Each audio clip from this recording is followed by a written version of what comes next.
Hey guys, welcome to another video on Brand Device where we talk about business and finance. My name is Bharat, and in this video I want to talk about the contracts that you shouldn't enter unnecessarily in Germany, because every single time you are trying to get something in Germany, they will either offer you a contract or there will be an option to get a few things without contract, but that option wouldn't be talked about as much because when you're entering into a contract with somebody, they're essentially locking you in for a period of 1 year, 2 years, 5 years, 10 years, you never know. This is a very important thing that you should do, that when you're actually in Germany, whenever you're opting for a particular service, take a look if there's some kind of other alternatives available. The very first thing I can tell you about is, for example, the phone contracts. So I'm not a huge fan of phone contracts at all, because if you're unhappy with your provider or something, quitting a phone contract, that could be very, very painful. So when I came to Germany, Alina already had her phone contract, and we decided we want to get a phone contract for me too, because that sounded like the best possible option, and that's what most people know about in Germany.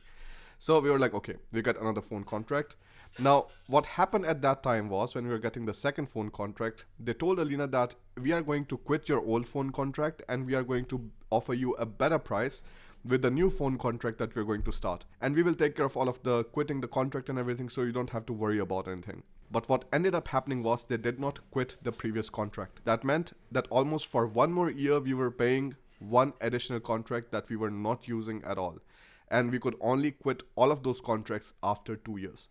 Now, this was not a nice situation at all, because if we were with any kind of prepaid SIM provider, we could have just quickly changed. The first thing that you have to do is you can stop the automatic deductions, or you can stop putting the money inside in your SIM card.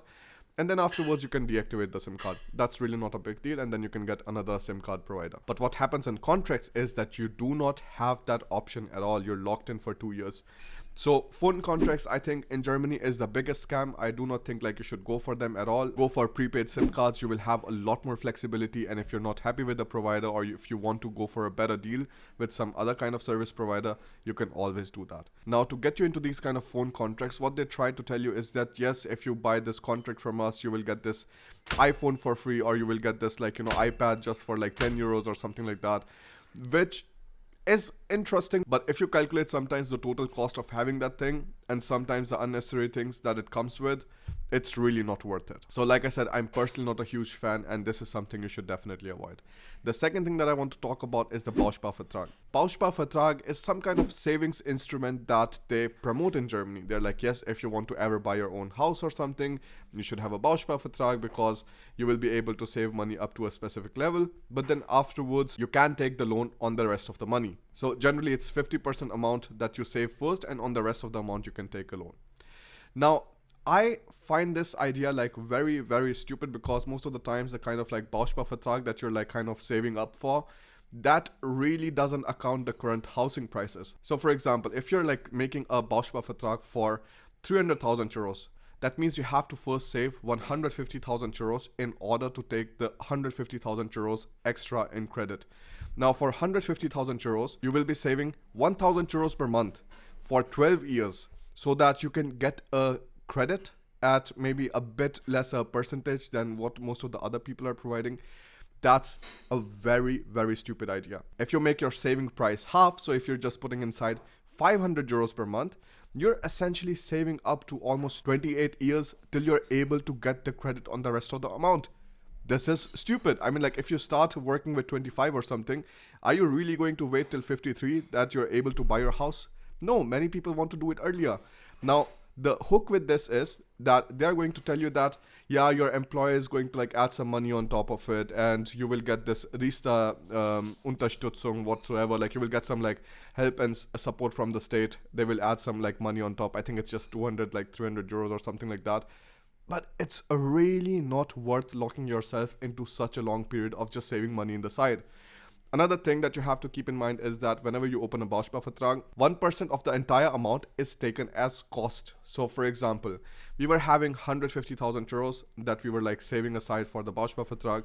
So 1,500 was our starting cost that we already had to pay, but it wasn't visible to us because they were deducting it over 5 years. But again, they do not tell you about it. As soon as you want to take money out before you have saved up half of the amount, then they're going to charge you all of that fees, and then you can very clearly see how much money you have actually saved inside. And when you're getting the money out, you have actually lost 2,000, 3,000 euros depending on how much your entire amount was. I think this is another like one of the biggest scams which are available in Germany, which are just like kind of promoted so that employees can put their money inside in one particular thing and they can keep on doing it with the hope that sometime in the future they are going to like, use this Bosch Buffer Tag and get some money out of it. I think this is absolutely banana. When we were actually buying our house in Denmark, we had to wait for 6 months, for more than 6 months actually. So we quit our Bosch Buffer Tag around in September. The first payment that we received from them was on 31st December. The second payment that we received from them was in March 2020. So like if you can already think about it, what is it like? Yeah, 6 months period. Like it's crazy. I absolutely hated that. For the money that we saved every single month to the side, we gave to a bank. For that same money, we have to wait for 6 months, because if we have an emergency or something, the stupid thing is that you cannot rely on this money that you're saving to the side. If you would save that money in stocks, in ETFs, whatsoever, you can sell it. And once you sell it, like within a few hours of like, it getting processed and stuff, you have the money in your bank account right away. No minimum withholding period, no any kind of like nonsense like, cost that you cannot see in the starting. And that's why I also like, for example, I really love Scalable Capital, because you, again, with a prime broker, you do not have any kind of cost whatsoever. You have no selling costs, no buying costs, nothing like that. So I would rather, in your place, instead of making a Bosch Buffer Tag, which all of your bank contact persons will be pitching you in for, I would just do it on your own. I remember I and Alina only like came to it because our contact person at the bank, she really promoted it in a way that like this is the best thing available in Germany, because again, they want to lock you into something, because the provisions they get for these things is really not less at all, depending on how much amount they're locking you in for. Another thing that I really hated about Bosch Buffer Tag was, if you want to get your money out sooner to yourself, you have to pay extra fines. All of these supports that they're talking about, your restart and whatever, like all of that is going to disappear, because again, you're not taking out the money as a loan from that particular bank, because you have some emergency and you're taking the money out. So I think in general, if you want to put 10,000 euros inside and you want to get out of that 7,000 euros to yourself, then go for the Bosch Buffer Tag. But if you don't want to do it, like even if you want to like keep your 10,000 euros as 10,000 euros, not accounting for inflation, you can still keep it in a safe or something. And if you want to make it grow, you can invest in an index fund by yourself on Scalable Capital or any of the other German brokers whatsoever, as long as you're living in Germany. Very, very important. Do not fall into the Bosch Buffer Tag scam at all. Third thing that you see a lot of like these financial advisors, and now I see a lot of them like also targeting the expat audience, like ever since I started the channel. I mean, it's so interesting to see them, is like people trying to sell you private pensions. Now, the thing with that is like what I see in general, they have a lot of like lucrative ideas where they say like, yeah, the fees is not so high and the commission that we charge is not so high and so on. But at the end, like you generally have so many of the terms and conditions which comes with any of the things that you do with most of these insurance companies. It is unbelievable. There are definitely some good insurances that you take, but I do not believe that your private pension insurance should be one of them. I think for this, you should really be doing all of the saving on your own, invest in the index funds, invest in the dividend stocks whatsoever, but rather take it in your hand than just relying on somebody else and thinking that, okay, I'm just putting the money inside. Most of the times when you have to get the money out, there will be so many issues that you'll be like, okay, it would have been better if I would have rather spent some time on my own on working out this thing and learning about finances and investment than just like, outsourcing something to somebody else. I really believe that. So as a business owner, the most important tasks of your business, you should never outsource them. If you outsource them, the business is pretty much done. We are a marketing consulting company, so we are never going to outsource our Facebook ads, our YouTube ads whatsoever, or like our email marketing and things like that. No, we are going to keep it in-house and we are going to work on that. If there's some other things which are not necessary to us, we are going to outsource it, because that is not one of the biggest or most important things that we do in our company. The same thing is true for doing the things in your life. Take help. That is not a problem at all, but outsourcing decisions, that is not a good idea. Now, I think another insurance type I can talk about is like, for example, your phone insurances and stuff. Like most of the times, I think that it doesn't really make much sense, because the phones which you are actually getting these days, they are like a lot more durable. Any phone that I have had so far, none of them have broken.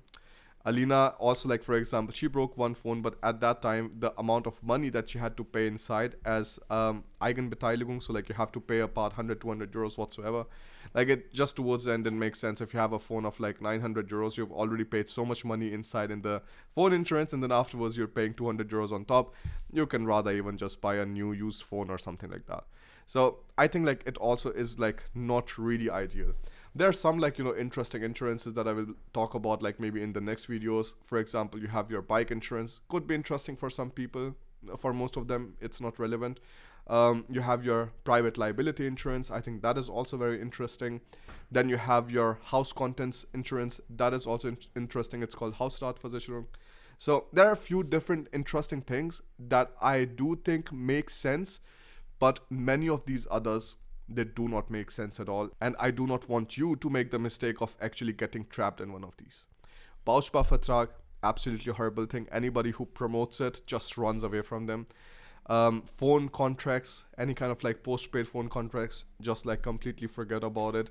Private pension insurances, do you even know that you're going to stay in Germany for the next 10 20 30 40 years? Because they again like many times have a minimum payment limit that you have to pay for these many years so that you're getting the pension out in the end. Does it make sense? Think about it. So all of these things you have to keep in mind. You can follow me on Instagram for more content, subscribe to this channel, and if you want to sit for a one-on-one appointment, you can book an appointment with the link given in description. Again, all of my appointments are paid, but when you're paying for something, you're getting an honest and unbiased opinion in the end, and not some kind of free call where I'm trying to pitch you something. So thank you so much for watching this video. I'll see you in the next one. Bye.